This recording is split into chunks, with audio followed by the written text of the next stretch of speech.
Bismillahirrahmanirrahim. Masya Allah. Tuan-tuan boleh hadirkan diri pada malam ini. Semoga Allah Subhanahu Wa Taala memberkati kita dan memudahkan segala urusan kita. Rabbi yassir wa la tu'assir wa tammim bil khair. Itu doa yang kita selalu baca, yang Ustaz selalu baca. Rabbi yassir, ya Allah mudahkanlah ya Allah. Wa la tu'assir, jangan susahkan.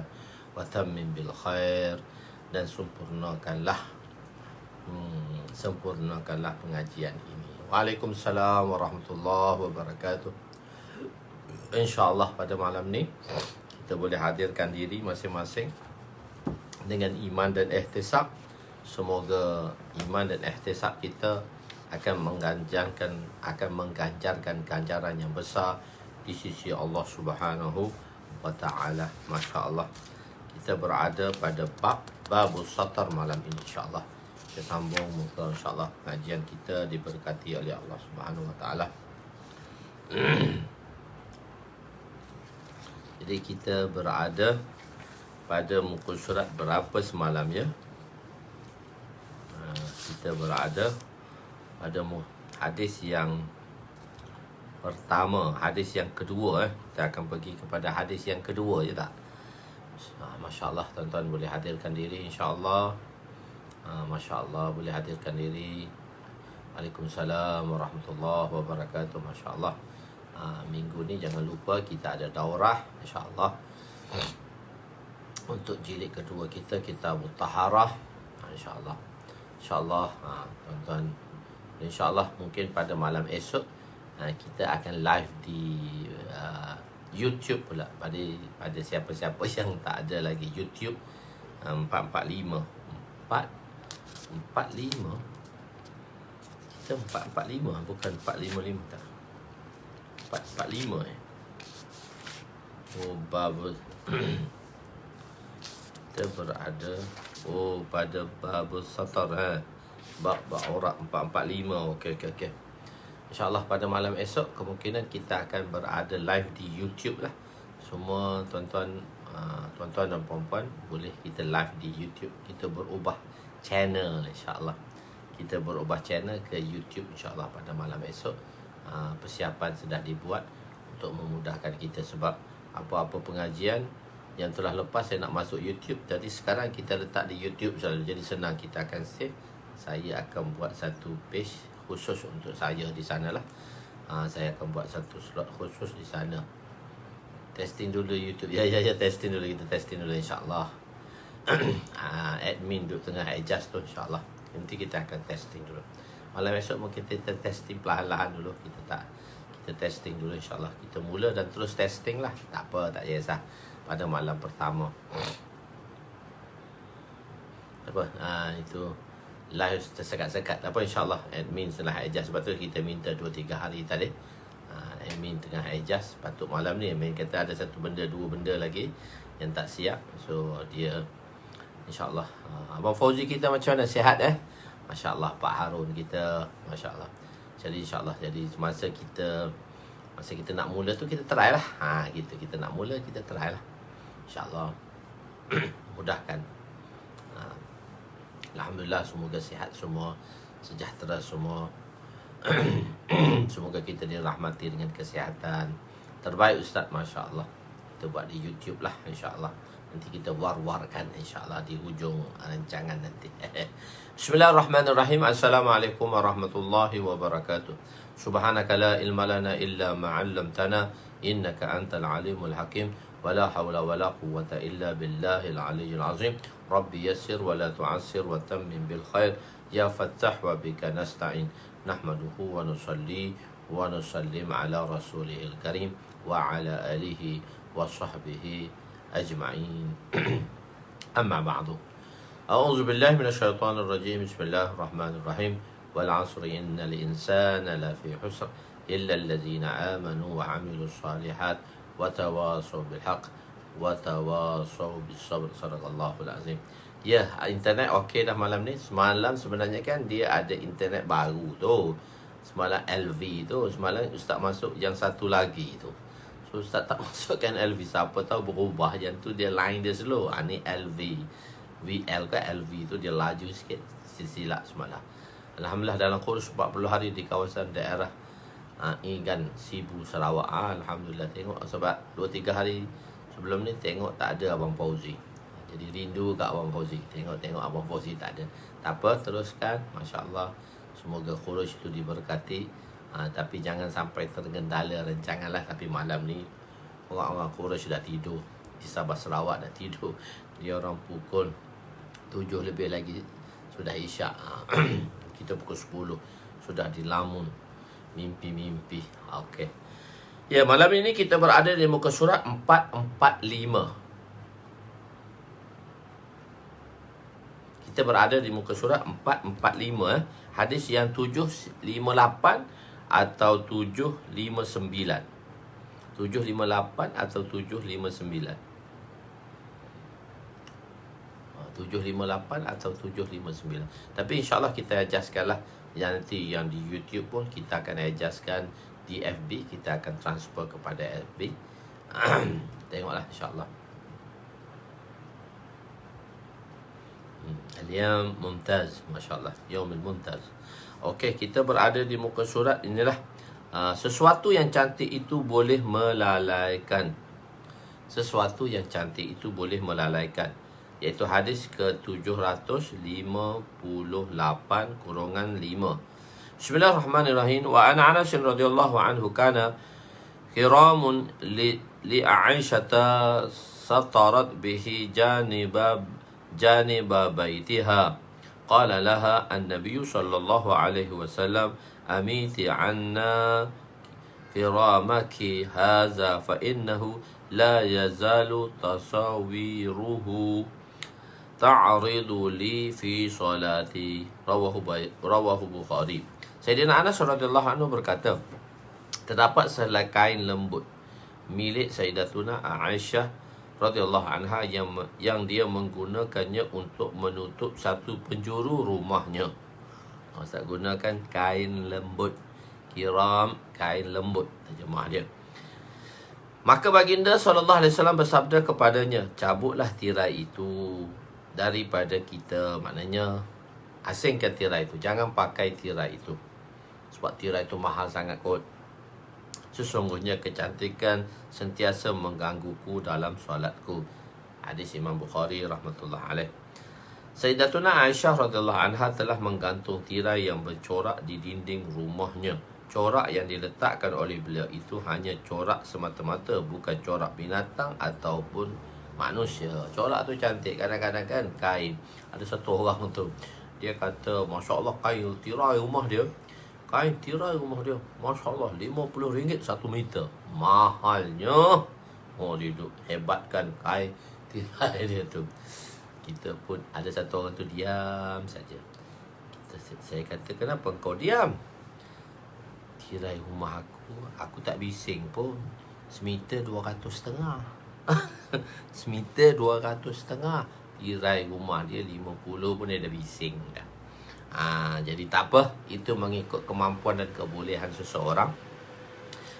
Cuma kalau satu orang tu dia boleh menggunakan sesuatu yang agak mahal, so tak menjadi masalah. Sebab kesederhanaan tadi dia bergantung kepada individu tadi. Kesederhanaan itu bergantung kepada individu. Bagi saya tirai 50 pun dah mahal. Saya pakai kat rumah saya belakang ni RM5 semeter je kan. Lelaki haram memakai kain sutera. 759 _6. Wa an Uqbah bin Amir radhiyallahu anhu qala uhdiya li Rasulillah sallallahu alaihi wasallam farrujal harid falibasahu summa shalla fihi summa sarafa fanaza'ahu naz'an shadidan kakkarihi lahu summa qala la yanbaghi hadza lil muttaqin muttafaqun alaih. Masya Allah, Dr. Romizu kita, Masya Allah, selamat, Masya Allah. Ustaz Abu Hanafiyah kita, Masya Allah. Sayyidatuna Uqbah bin Amir radhiyallahu anhu berkata, dihadiahkan kepada Rasulullah sallallahu alaihi wasallam sepasang jubah sutera. Lalu baginda memakainya dan bersolat dengannya. Kemudian setelah selesai solat, baginda terus menanggalkannya dengan cepat, seolah-olah seorang yang menanggalkan sesuatu yang tidak dia sukai. Kemudian baginda SAW bersabda, pakaian ini tidak selayaknya bagi orang-orang yang bertakwa. Hadis muttafaq alaih. Hadis muttafaq alaih. Sewaktu Nabi memakai, maksudnya kan sutera tu haram. Macam mana pula macam ni? Maksudnya ulama membahaskan di sini, sewaktu Nabi memakai masih lagi sutera itu halal. Sebab tak turun lagi haramnya. Nabi memakai sutera itu masih lagi halal bagi lelaki. Kerana tidak mungkin Nabi memakai pakaian yang diharamkan. Nabi mana boleh pakai pakaian haram? Nabi SAW menanggalkannya. Masa Nabi menanggalkannya, barulah Allah telah mengharamkannya. Macam tu kan, macam kita beritahu tu. Okey. La yang bagi, maksudnya tidak. Kalau yang bagi di segi bahasanya tidak sesuai. Jadi la yang bagi maksudnya la yajuzu, tidak harus. Tidak harus, yakni tidak dibolehkan untuk lelaki memakai sutera. Bagi wanita tak apa, itu pakaian wanita yang mana Allah Subhanahu Wa Taala telah istimewakan kepada wanita, yang mana wanita boleh memakai sutera. Cuma lelaki sahaja tidak boleh memakai sutera. Hadis yang fasal kedua 760-7. Pakaian kerja boleh digunakan untuk solat jika suci. Wa an Salamah bin Aqwa radhiyallahu anhu qala qultu ya Rasulullah inni rajulun asidu fa usalli fi qamisi wahid qala na'am wazruhu walau bisyawkati rawahu Abu Daud wa rawahu Nasa'i nahwahu. Sayyidina Salamah bin Aqwa radhiyallahu anhu berkata, aku berkata ya Rasulullah, aku bertanya ya Rasulullah, sesungguhnya aku ialah seorang yang sering berburu. Sayyidina bin Aqwa ni dia seorang yang sering berburu. Salamah bin Aqwa, haruskah aku solat dengan memakai pakaian yang sama? Baginda bersabda, ya, dan ikatlah ia walaupun dengan duri. Hadis riwayat Imam Abu Daud, Imam Nasa'i meriwayatkannya yang seumpamanya. Asidu, sahabat tersebut memberitahu bahawa beliau ialah seorang pemburu. Salamah bin Aqwa ni memang Salamah bin Aqwa ni dia seorang pemburu. Bukan setakat pemburu. Waalaikumsalam Muhammad Saleh Makiram. Masya Allah, mungkin ada tetamu-tetamu baru di dalam majlis kita. Masya Allah. Kasfar Musiran, Masya Allah, tetamu-tetamu baru. Masya Allah, ahlan wa sahlan dalam pengajian kita. Masya Allah, masih tidak terlewat untuk tetamu-tetamu baru. Baru kita berada di jilid kedua. So kita ada 9 jilid lagi insya Allah. Maknanya seorang yang pemburu. Ini Salamah bin Aqwa ni memang seorang lelaki yang memang pantas berlari. Kalau dia berlari sepantas kuda. Kalau dia berlomba lari dengan kuda, Salamah bin Aqwa, kalau dia berlomba lari dengan kuda, dia boleh lintasi kuda lagi dengan larian dia tadi. Kuda kan laju. Kuda kalau kita tengok kuda polo tu, kuda yang lari tu, kuda-kuda yang, kalau kuda polo tu dia tak kuat sangat. Kuda-kuda polo ni dia tak kuat sangat untuk berlari. Tapi kalau kuda race tu, kuda race tu, kuda Fury tu, kuda race tu memang dia laju. Kuda arak, kalau siapa-siapa nak naik kuda, kalau orang baru-baru nak naik kuda lah,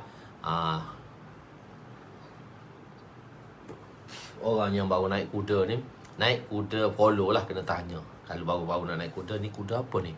Kuda polo. Kuda polo naik. Sebab kuda polo dia mesra alam sedikit dibandingkan dengan kuda arak. Jangan naik kuda arak. Nakal kuda arak ni. Dia buat bunyi sikit, nanti jatuh kita atas kuda. Saya dulu tak nak naik kuda. Saya rasa susah naik kuda ni. Lepas tak ada orang ajar saya naik kuda. Dia kata, Ustaz, kalau nak naik, tanya dulu, ni kuda polo ke kuda apa? Kalau kuda polo, insyaAllah Ustaz boleh naik. Sebab kuda polo ni dia okey, lembut sikit. Dia tak ganas, begitu. Dia tak ganas dan kuda, dan kalau nak naik, kena naik kuda betina. Jangan naik kuda jantan. Kuda jantan dia nakal sikit. Dia gadah sikit. Tapi kalau dah biasa tu bolehlah naik kuda mana-mana pun. Tapi kalau orang baru nak naik kuda, pernah naik kuda ke? Kuda ni dia punya training badan kita. Kita kan jalan kaki, kita lari, kita bahagian bawah tu, kita muscle kita bergerak bawah. Tapi kuda kita naik ni dia muscle bahagian perut, atas ni dia bergerak. Jalan ni sedap naik kuda. Kalau boleh naiklah kuda sebagai satu senaman lah. Sebab Nabi suruh kita belajar berkuda, memanah dan berenang. Itu sunnah Nabi SAW. Kuda, memanah dan berenang. Kuda, Masya Allah. Kuda okey. Kalau ada orang boleh seminggu 3 kali pun okey lah. Pergi naik 1 jam. Kalau ada masa seminggu 2 kali. Mesra alam lah sedikit. Kuda polo ni dia mesra alam sedikit. Ni untuk kuda lah, sebab Nabi ada kuda. Kuda Nabi mahal. Keturunan kuda Nabi tu kuda Arab. Kuda Arab ni dia boleh jarak jauh. Walaupun dia tak lari kuat, tapi dia boleh pergi dengan jarak yang jauh. Itu kuda Arab lah. Kuda-kuda. Nabi ada kuda-kuda tu lain pula kuda. Masya Allah boleh naik kuda. Masya Allah boleh belajar tentera berkuda lah. Masya Allah. Jadi Salamah bin Aqwa ni hebatnya tak hebat dia boleh kuda naik muda. Dia Salamah bin Aqwa ni dia lari dengan kuda, dia boleh pitah. Kelantan kata pitah kuda tu. Kalau dia lari dia boleh potong kuda tadi. Laju dia lari. Masya Allah hebat. Jadi dia ni orang memburu. Pakaian yang dibawa tidak banyak supaya mudah dibawa ketika berburu. Jadi kita pergi kan, kita bawa pakaian-pakaian tertentu saja. Begitu, tak bawa benda barang atas calon. Jadi beliau telah meminta keizinan untuk solat dengan pakaian berburu. Nabi telah memberi keizinan kepadanya dengan syarat mengacinkan pakaian tersebut bahagian atas dengan butang supaya tidak terdedah auratnya, terutama ketika rukuk dan sujud. Ia boleh membatalkan. Tak, kalau beli kuda tak payah. Beli kuda, dia punya kuda ni tak payah beli lah. Kalau sewa tu, kita pergi berlatih kuda, tempat-tempat kuda tu kita bayar 300-400 sebulan pun tak apa. Tak payah beli kuda, mahal.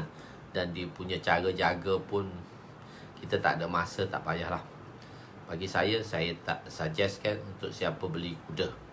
Sebab kalau kuda polo tu pun 3-40 ribu seekor.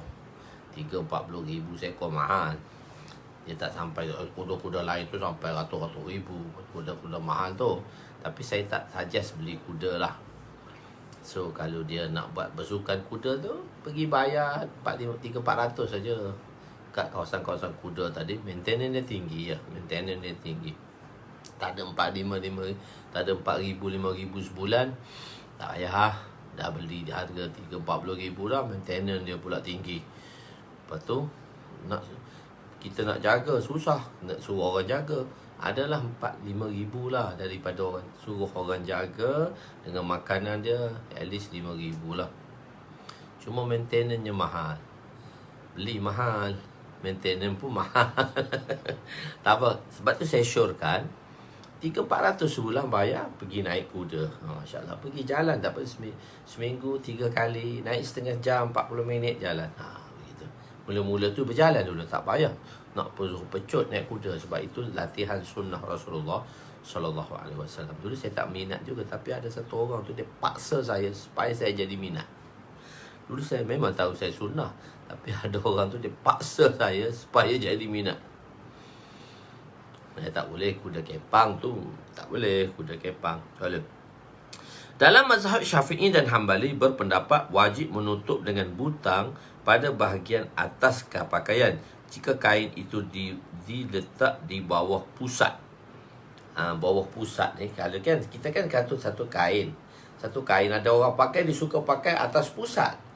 Kan kita pakai kain kan, 2 kain kan.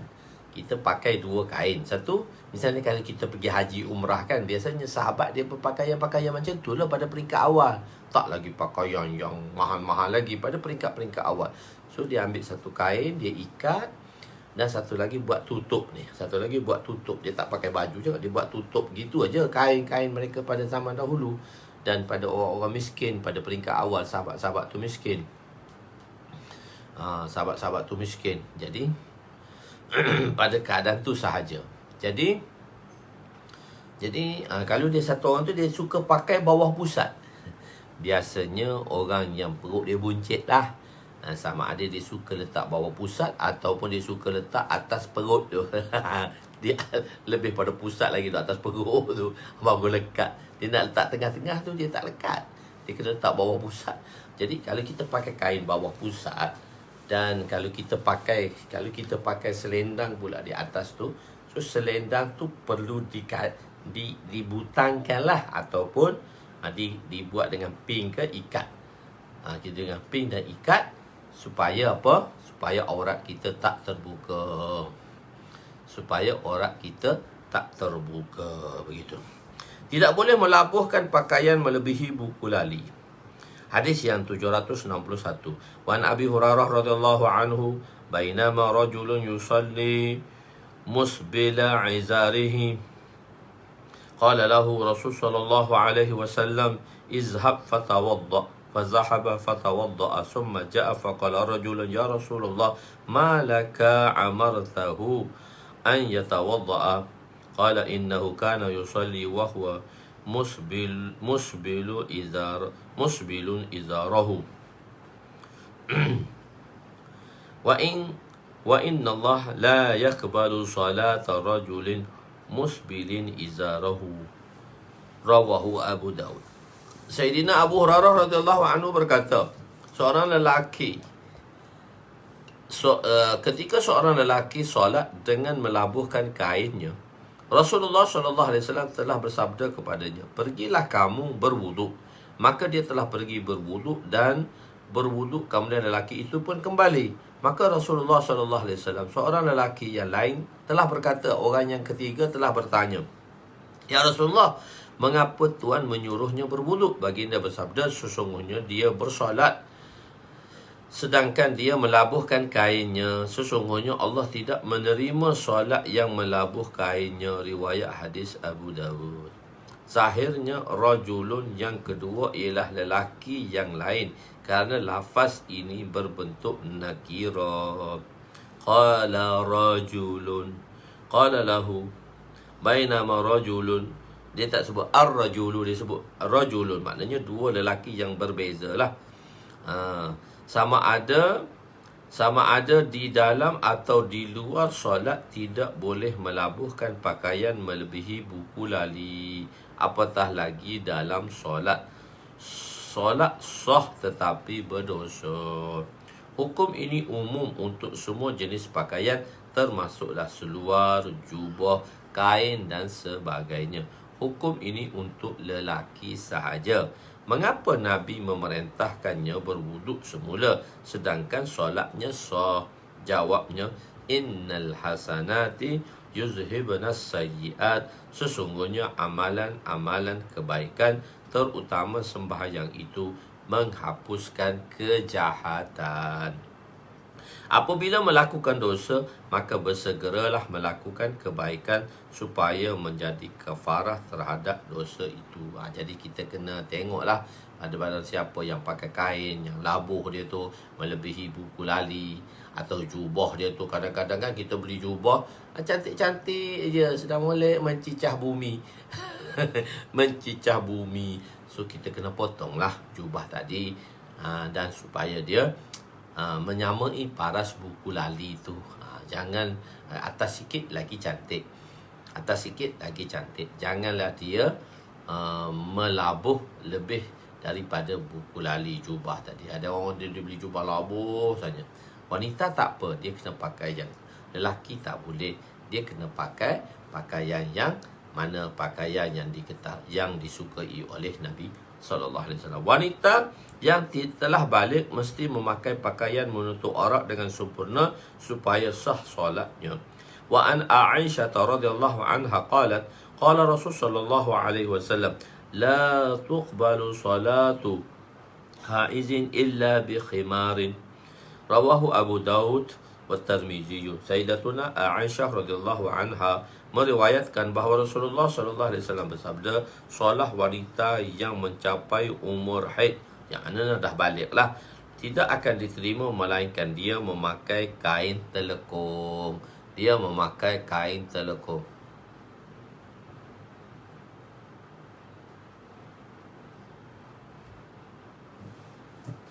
Ada tak apa kita dengar ustaz, kita dengar Rasulullah je lah. Maknanya solat tadi saya katakan sah, solat tadi sah, solat sah. Cuma pakaian itu itulah yang tak disukai lah. Jadi yang ni hadis terang-terangan. Itu kadang-kadang ada orang yang tak meraihkannya. Itu saya kurang arif lah dalam perkara itu.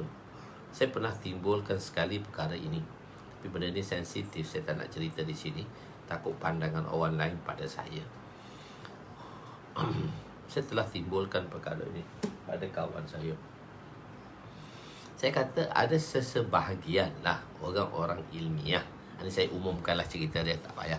So bahagian seorang orang ilmiah, saya kata okey lah, dia meraihkan segalanya, itu bagus, hebat dia. Tapi kadang-kadang mungkin segelintir lah orang-orang ilmiah ni, kenapa mereka tidak menitik beratkan bahawa kain mereka itu tidak melebihi daripada buku lali. Ini saya timbulkan pada soalan.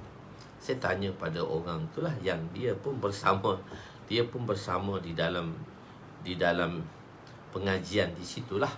Itu dia kata saya tak boleh nak faham. Saya pun pening kepala juga. Saya kenapa tak boleh saya nak faham? Itulah yang kenapa dia berkata begitu. Wallahualam, saya pun tak tahu apa dalil reason dia apa. Mesti dia kena tahu dalil reason dan apa-apa sekali. Begitu. Mungkin dia kata sekarang dah tak kotor boleh pakai kot. Apa yang Nabi SAW perintahkan, maka itulah yang terbaik. Aurat wanita di dalam solat tidak akan diterima melainkan dia memakai kain telekung. Jadi kalau kita itulah, saya terjemah khimar tu sebenarnya kain telekung. Saya terjemah tu mengikut Syafi'i lah. Sebenarnya khimar tu dia pakai tudung gitu, tapi saya letak telekung sebab mazhab Syafi'i dalam bab sembahyang ni, Masya Allah, dia tertib, cantik. Kalau bab mazhab Hanafi simple aja, wanita-wanita dia pakai seluar sebab dia aurat dia beza sedikit. So kita akan bahaskan di sini. Mazhab Syafi'i berpendapat bahawa aurat wanita merdeka dalam solat ialah seluruh badan kecuali wajah dan tapak tangan. Bahagian dalam dan luar, tapak tangan saja. Kaki tak boleh, kaki tertutup. Begitu. Wajah tu wajib buka, dan tapak tangan. Tak kiralah depan atau belakang dibenarkan buka. So kalau wanita tu, kalau dia pakai baju yang boleh kacing kat sini, okey dah, tak apa dah tu. Misalnya dia pakai dengan jubah dia kan, so dia pakai dengan jubah dia, okey lah. Dan cuma dia pakai tudung kan, wanita dia pakai tudung. Dalam mazhab Syafi'i tu dia pakai tudung. So nanti tengok dia pakai ni tudung kita lah. Biasanya tudung tu dia ikat di bawah dagu dia. So kalau dia tak sembahyang, kalau dia pakai jubah dah, cuma dia perlu tutup dagu dia gitu. So dia kena tutup dagu dia. Kan, kalau sebab tu kan dia ada, yang wanita tu dia ada kikit tu. Dia ada kikit kan. Kalau kain sembahyang wanita tu dia ada kikit dia. Yang maksudnya dia menutupi dagu. Kalau wanita-wanita yang warak, wanita alah comel. wanita yang warak tu dia tutup. Dia tutup macam tu. Biasanya wanita dia letak bawah dagu gitu. Biasanya ada orang pakai purdah lagi. So orang purdah tak apalah, dia ambil purdah dia letak bawah dagu gitu. So dia kan, kalau dia orang pakai purdah gitu, so dia pun yang purdah tu dia letak gitu. So dia sembahyang lah. Tak apalah, boleh lah.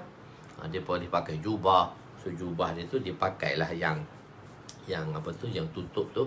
Orang panggil apa tu, wanita tu dia panggil cloth apa dia tu. Dia kena tutup dagu lah. Sebenarnya tak tutup semua, tapi dia begitu, dia kena tutup, bukan tutup semua gitu. Biar dia tutup begitu ajalah. Tapi dia kan biasanya ini kan tori ni dipanggil ni, sweet ini ada di sini kena tutup tu. Itu kan kalau telkung wanita tu dibuat kan cantik kan dia.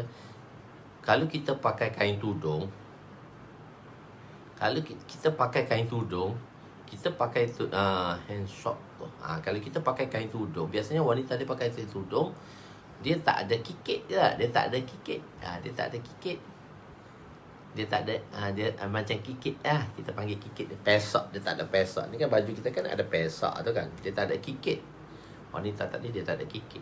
Kalau tudung tu biasa dia tak ada kikit. Tudung apa tak tudung belik-belik lagi dia tak ada kikit lah. So dia kena tutup lah.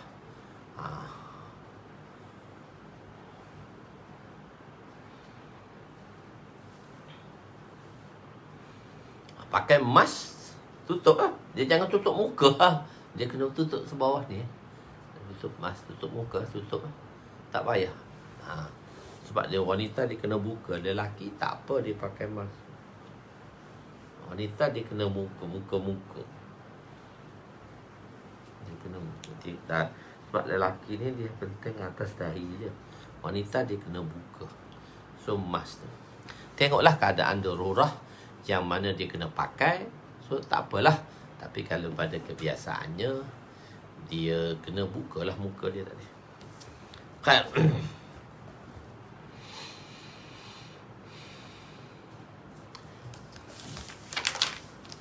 Wanita tidak boleh mendedahkan kepalanya sewaktu solat walaupun sedikit. Mazhab Hanafi mengatakan seluruh badan melainkan wajah dan tapak tangan. Tapak tangan pun boleh, melainkan wajah dan tapak tangan. Dikecualikan daripada aurat juga adalah bahagian tapak tangan berbeza dengan bahagian luar. Jika dikecualikan, juga dikecualikan iaitu bahagian luar kaki berbeza dengan bahagian dalam.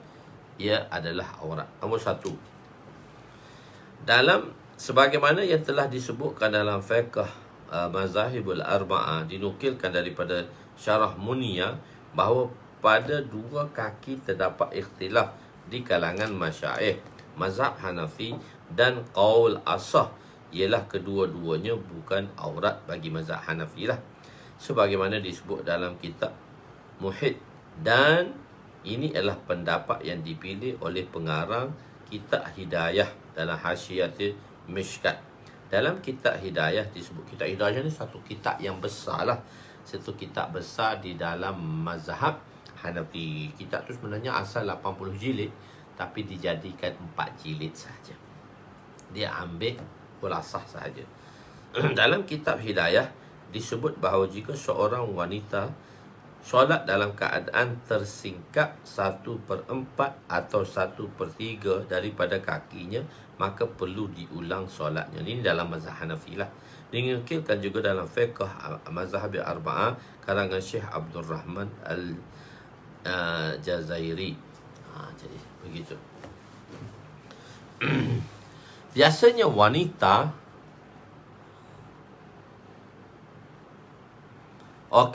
dalam mazhab Hambali berpendapat seperti mazhab Syafi'i, cuma mereka hanya mengecualikan wajah sahaja. Mazhab Maliki membahagikan aurat wanita dalam solat kepada dua, mughallazah dan mukhaffafah. Aurat mughallazah ialah bahagian perut dan kawasan sekelilingnya dan bahagian pusat ke lutut.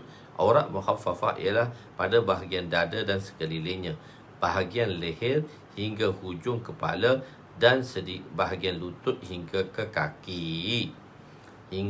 kaki. Aurat wanita bersama mahramnya ialah antara pusat dan lutut di sisi mazhab Syafi'i. Hadis ini juga menjadi dalil bahawa kepala adalah aurat bagi wanita merdeka ketika solat.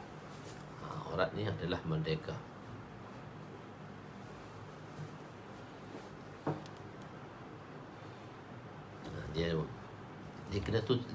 Dia tak tutup semua dagu, tak tutup semua, tapi dia macam tu, dia tutup sedikit. Sebab kan kalau kita pakai tutup kan, kain sembahyang wanita kan dia ada kikit kan, begitulah. Kalau sembahyang nak pakai kain tudung, dia kena berkikit macam itulah. Tak kikit pun naikkan sikit ataupun letakkan kain di situ. Khair. Muka surat 764 kurungan 11. Beberapa larangan di dalam solat. Wa Nabi Hurairah radhiyallahu anhu anna Rasul sallallahu alaihi wasallam naha 'anil sadli fi shalah wa an yughtiya ar-rajulu fahu. Rawahu Abu Daud wa Tirmizi. Sayyidina Abu Hurairah radhiyallahu anhu meriwayatkan bahawa Rasulullah sallallahu alaihi wasallam melarang daripada sadal dan melarang seorang itu menutup mulutnya. Sadal ialah meletakkan kain selendang antara kepala dan melepaskan kedua hujungnya melalui kedua bahunya sehingga mencecah bumi. Kan kain macam ni Tapi kain kita ni separuh kan. Kalau syekh kita, kalau kita pakai ni, kita pakai kain ni kepiah sahaja dan pakai kain ni, kain ridak ni pakai begini tanpa kepiah, tanpa serban, syekh marah. Syekh marah. Saya kata, apa kau ambil mana belajar ni? Macam tu. Syekh Musa Ruhani Bazi lah. Syekh Musa Ruhani Bazi, ustaz kami. Allahu Akbar. Hanya Allah saja yang tahu. Rahmatan wasi'atan. Semoga Allah Subhanahu Wa Taala jadikan kubur beliau. Dan memang pun semasa beliau meninggal, kubur beliau tu wangi. Tapi Masya Allah, hidayat seluruh alam. Mana pula terlompat satu hadis ni? Tak terlompat lagi hadis tu. Kita masih baca lagi.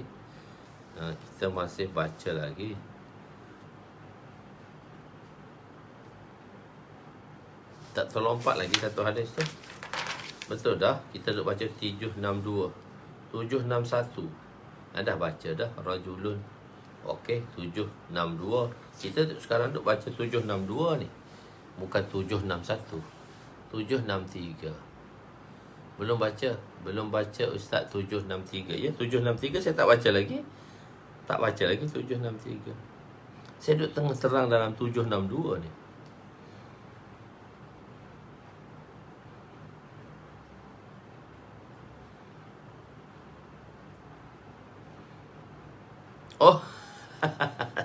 Ya. Okey, 763. Saya ke mana malam ni? Banyak sangat bercakap dengan tuan-tuan lah ni. Khair. Tak apa, kita baca dulu 764. Kita balik pada 763 kembali. Tak jadi masalah. Okey, tak jadi masalah. Dia depan belakang tu tak jadi masalah. So, kita tengok pakaian ni. Ustaz kita dia marah selalu. Lalu kita pakai benda ni, dia lepas macam tu. Kain kan dia labuh, lepas macam tu. Itu tak boleh. Itu sadal. Itulah pakaian yang dipanggil sadal.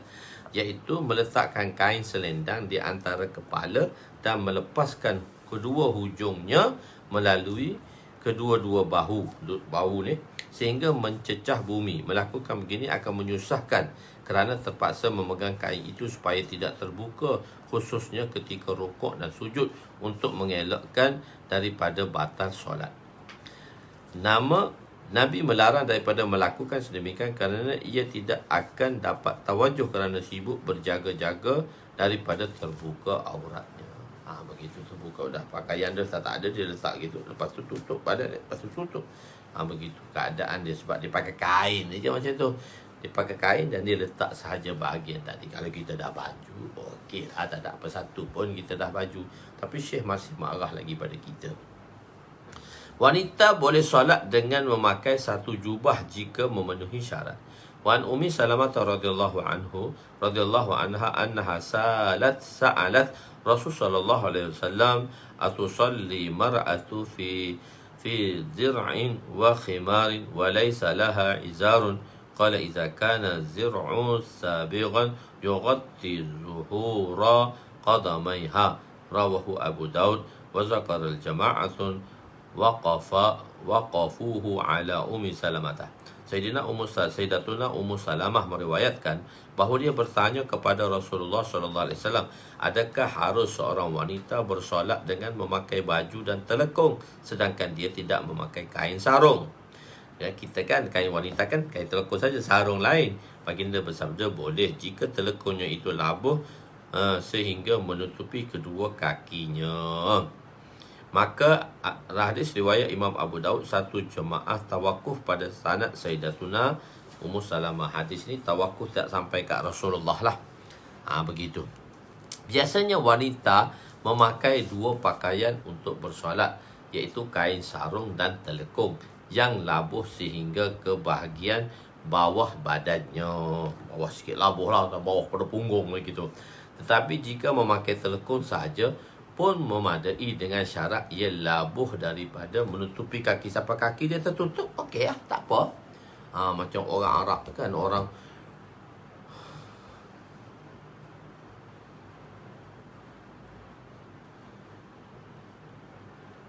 ini tutup mulut tu kan, itu dia kadang-kadang dia hukum tu kita tak boleh tengok kadang keadaan satu tempat. Dia Nabi larang, lepas tu kita tak lihat. Dan sekarang kan dia sebab hukum darurah lain pula, hukum lain pula. Jadi kita pakai ni, kita pakai sebab untuk kita mengelak daripada penyakit. So pakaian ini dibolehkan lah. Kenapa tak boleh? Nabi larang tu, dia larang tadi sebab tak bersebab. Larang tadi tak sebab. Sekarang tu zaman penularan penyakit. Jadi zaman penularan penyakit, jadi jika zaman penularan penyakit ni, kita pakailah. Kita boleh pakai dan tak menjadi masalah. Nabi melarang tutup mulut tu sebab zaman umum, zaman yang tak perlu tutup mulut. Sekarang semua kena tutup atas dasar untuk mengelak dan mencegah benda-benda yang lebih besar. So tak ada apa, tak jadi masalah.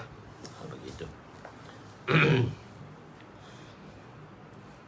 Jadi biasanya wanita menutup kakinya. Berlakunya ikhtilaf a'immah mengenai kaki. Adakah ia aurat di dalam solat atau tidak? Mazhab Syafi'i dan Maliki berpendapat muka dan tapak tangan sahaja dibolehkan untuk mendedahkannya.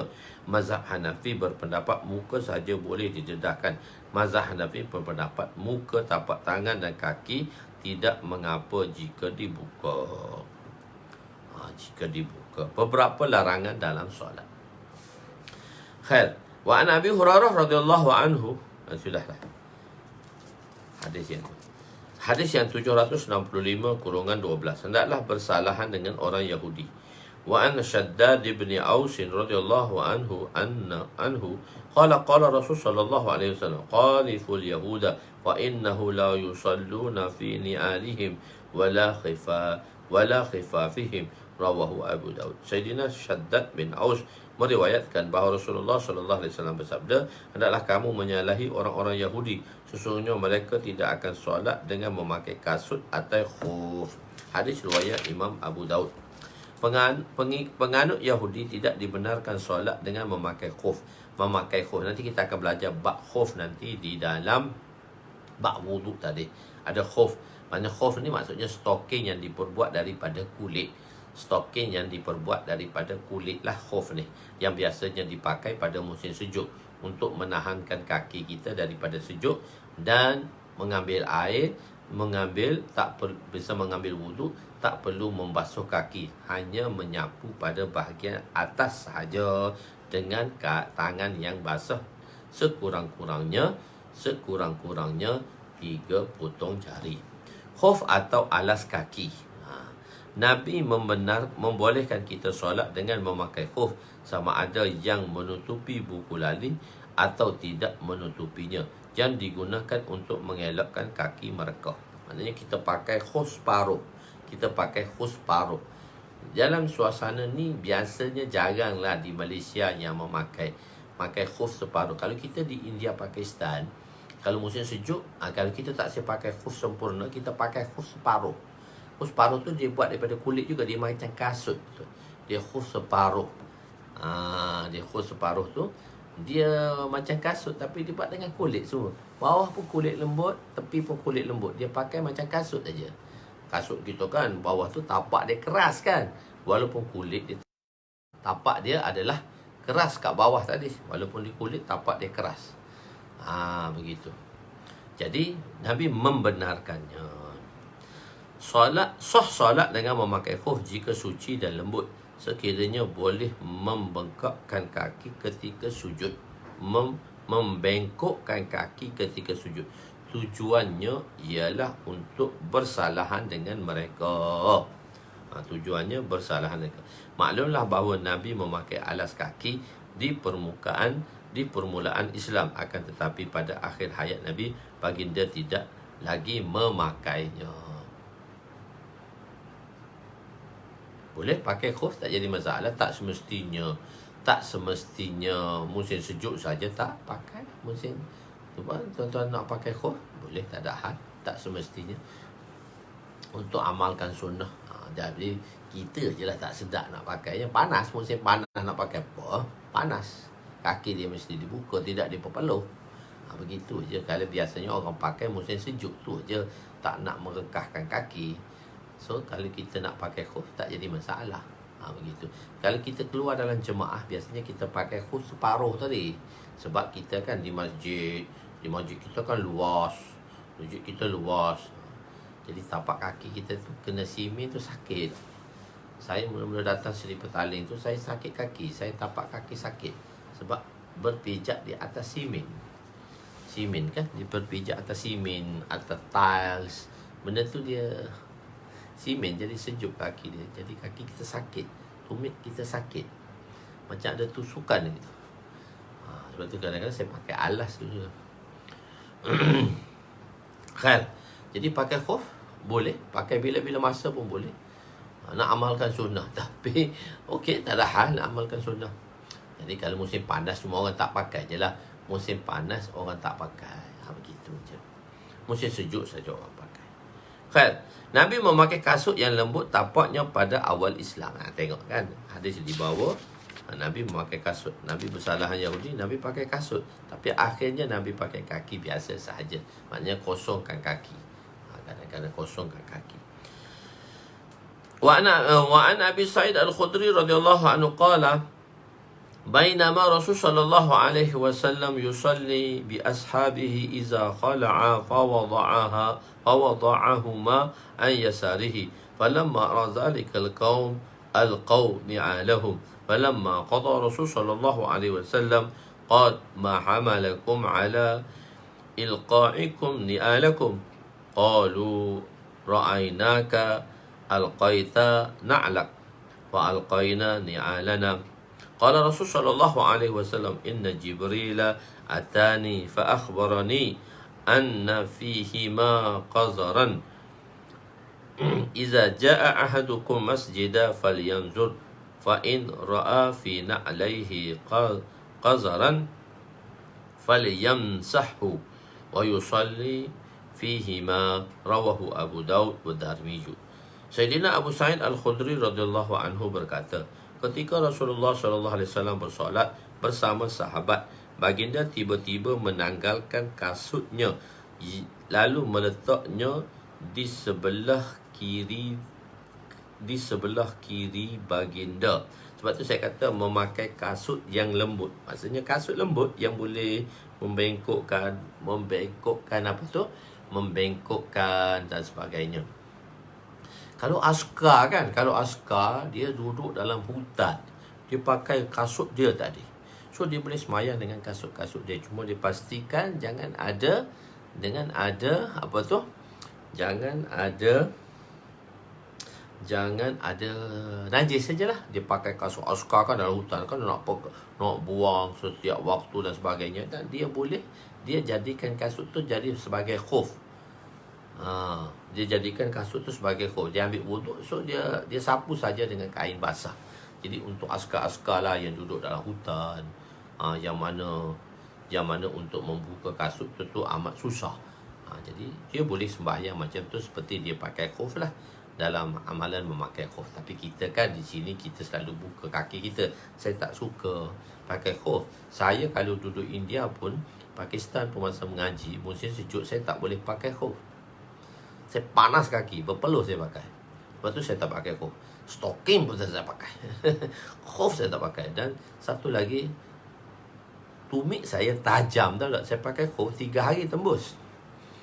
Saya pakai khuf 3 hari tembus, tak tahu kenapa tembus. Jadi saya kata aku tak nak pakai lah khuf. Saya pada peringkat awal tu saya beli ya. Mula-mula sampai tu.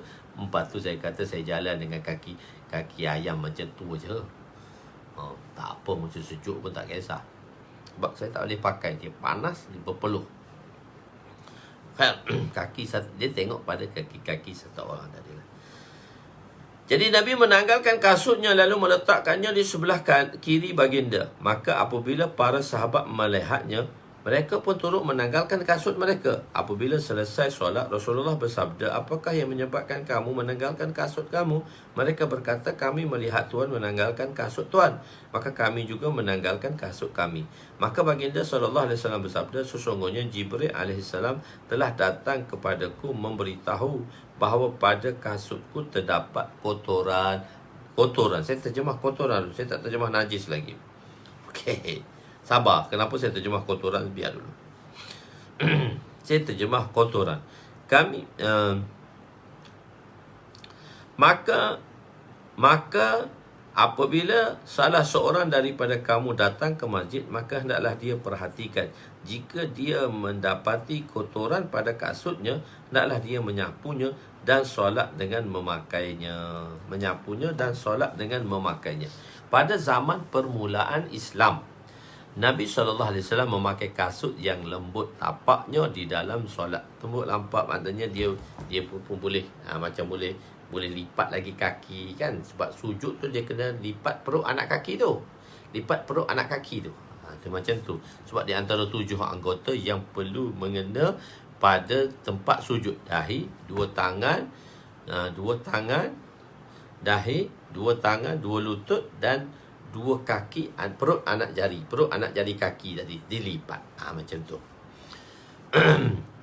Suatu ketika sedang solat, apabila Nabi mendapati najis padanya, maka baginda mencabutnya. Sebab saya terjemah lafzi, qazaran ni saya terjemah lafzi. Sebab nanti akan dapat satu bab nanti Nabi bawa dengan qazaran, dan di situ dia bukan najis. Tentu boleh faham kan? Nanti satu bab nanti akan belajar nanti, iaitu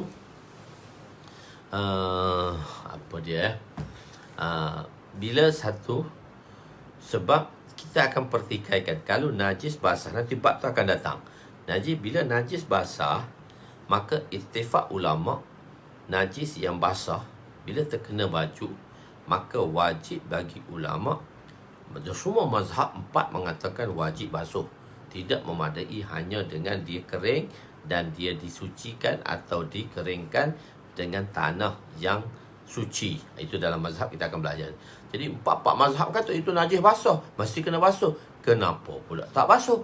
Itu jadi pertikaian. Sebab perkataan qazaran tadi, dia kata bukan najis. Qazaran tadi bukan najis, tapi sesuatu yang mana kita tak suka,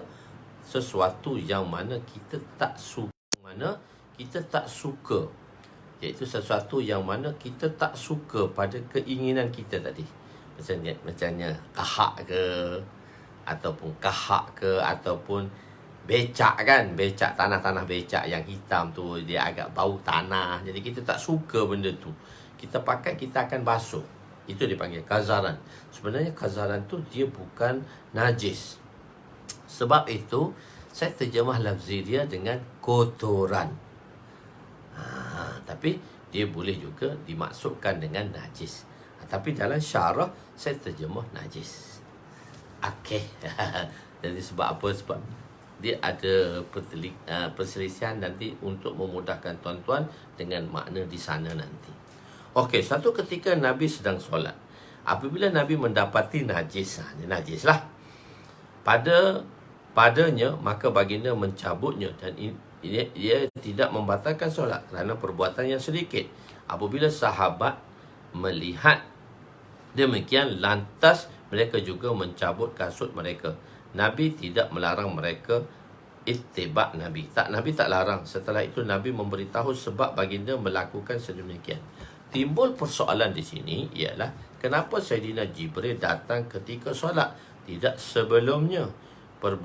Jawapan pertama ialah kerana ketika itu ada satu golongan mendakwa Nabi mempunyai ilmu gaib. Melalui hadis ini jelas bahawa baginda tidak mengetahuinya. Jawapan kedua ialah kerana keramah kepada baginda. Keramah baginda lah.